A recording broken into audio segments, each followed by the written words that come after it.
Yun, good day mga paps, mga bossing. Yung topic po natin ngayon, no, share ko sa inyo yung tutorial po. Mitsubishi Expander, magpapalit po tayo ng ETF niya. So, tara, pakita ko paano siya palitan ng automatic transmission fluid. So, ayan mga paps. Ito nung drain plug niya. Ito nung leveling. So, dito naman sinasalin, meron yan ditong parang allen na malaki. So, kailangan meron kang tools na pang-allen dito. So, drain natin. So, yung drain natin, 14 lang naman yan mga paps nung drain plug.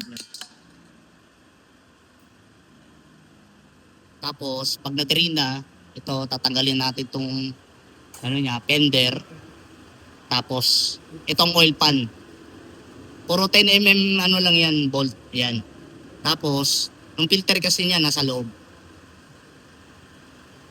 So, yun mga brown na, may itim na. Kasi ang tinakbo na ito, Pops, 50 plus.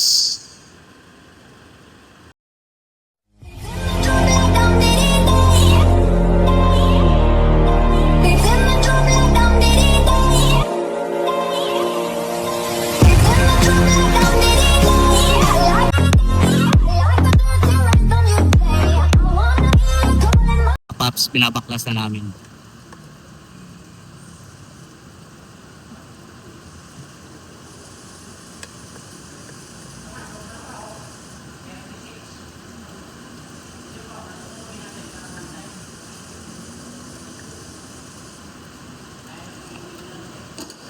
Yung tinatanong ko, ulitin naman daw. Yan. Team. Hindi pa pinaka-transmission niya? Filter. Ayan yung filter na orderin. Yung transmission filter mga Pops.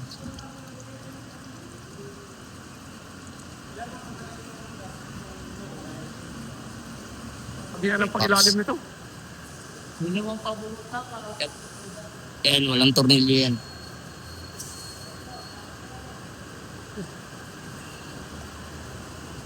Nakaano lang yan mga Pops.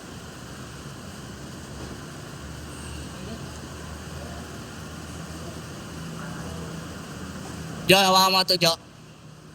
Hawakan mo lang. Baklasin mo lang naman.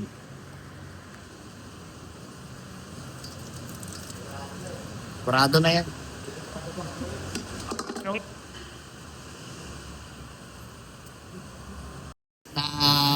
Nilinis na natin ng oil pan. Kabit na natin ng transmission filter. So, ito nung oil niya. Sa transmission, Mitsubishi Transmission Fluid MA1. So, yan ang ginagamit pag Mitsubishi Expander. So, 4 liters.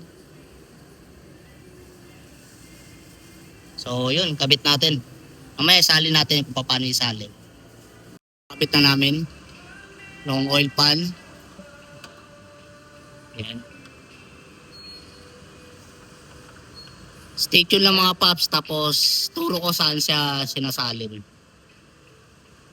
Mga Pops, salin naman tayo ng ETF niya. So si Master John Ray ang gumagawa. Ako muna ang taga-video. So gawa lang kayo ng mahabang improvised na hose. Kasi nasa baba kasi nung lagayan na yan, zoom ko.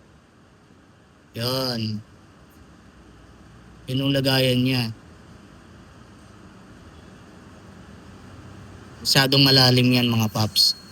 Kaya bumili kami ng mahabang hose. Tapos plus embudo. Yan. Ay ikarga mo muna dyan 3 litro kasi aapaw yan. 3 lang muna tapos papaanda rin. 15 minutes saka mo salinan ulit ng bago. Ng kalate.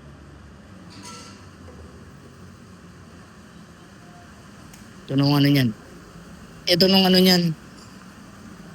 Sa may pillar plug niya. Katigas lang to. Yan flower.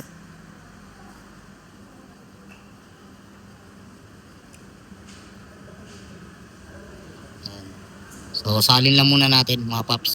So, yun, good day mga Pops. So, ayos na. So, nasalin na natin yung ETF niya. So, ang gagawin natin ngayon, i-test drive naman natin para sigurado na goods na yung ano niya, performance. So tara.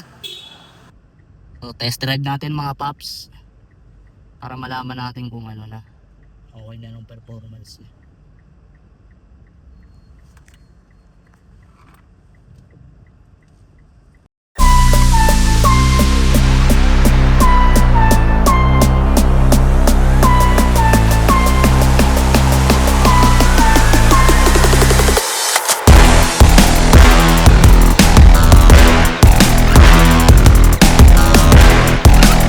So yun mga paps, na tapos na natin na test drive. So natapos natin gawin yung pagpapalit ng ATF niya.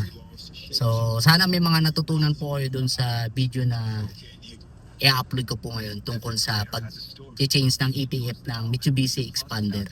So kahit anong year model po, pare-pareho lang po ng fluid niyan tsaka nung filter. Yung mga pyesa na ginamit po namin na ATF na genuine parts, dito nyo po mabibili sa TikTok account po namin tsaka nung transmission filter. So yun mga paps, papalo na rin po ng Facebook page namin, YouTube channel and TikTok account. So yun lang mga paps, see you on next video. Peace.